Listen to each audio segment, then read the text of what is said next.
ایټالوي ډیزاینرانو داسې عجب او غریب لامبو وهونکی ښار ډیزاین کړي چې څنګ پشته ورته والی لري او د دغه ښار جوړول تقریبا 6.8 میلیارده پاونډ ته اړتیا لري. دغه ښار چې پانزیوس نومیږي د لمریزې انرژي په وسیله به سمبال وي. پکې به هوټلونه، سوداګریز مرکزونه او پارکونه شتون ولري. ایټالوي ډیزاینر لازاریني وایي دغه لامبو وهونکی ښار به په یو وخت کې د 80,000 میلونو د ځایولو ترڅنګ د هلیکوپټرو او مسافر وړونکو الوتکو ځانګړی هوایي ډګر ولري. دغه لامبو وهونکی کښتۍ جوړ ښار به 1800 فوټه طول او 2000 فوټه عرض ولري چې د 2 کلونو په موده کې به جوړ شي. که چیرته دغه پروژې کارونه سرته ورسیږي دا به د نړۍ لومړنی او تر ټولو غټ لامبو وهونکی ښار وي.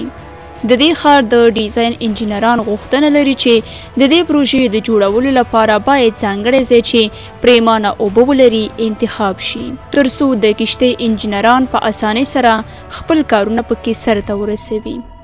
د کښتۍ وجود د 98 فوټه په اندازه له 9 مختلفو کمانو څخه تشکیلیږي او په څو مختلفو منزلونو به تقسیم شي. د کښتۍ په داخل کې کارول شوي ماشینونو ترڅنګ 9 نور ماشینونه د کښتۍ مختلفو برخو ته د اوبو رسولو په موخه ځای پر ځای شي.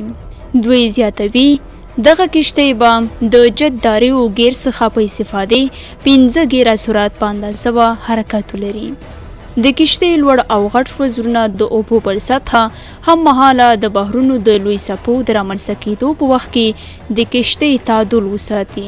د دې ترڅنګ د څنګ پورتنۍ برخه کې به ځانګړي سولرونه ولګول شي ترڅو د حرکت او په کښتۍ کې تامینېدونکې لمریزه انرژي تولید کړي.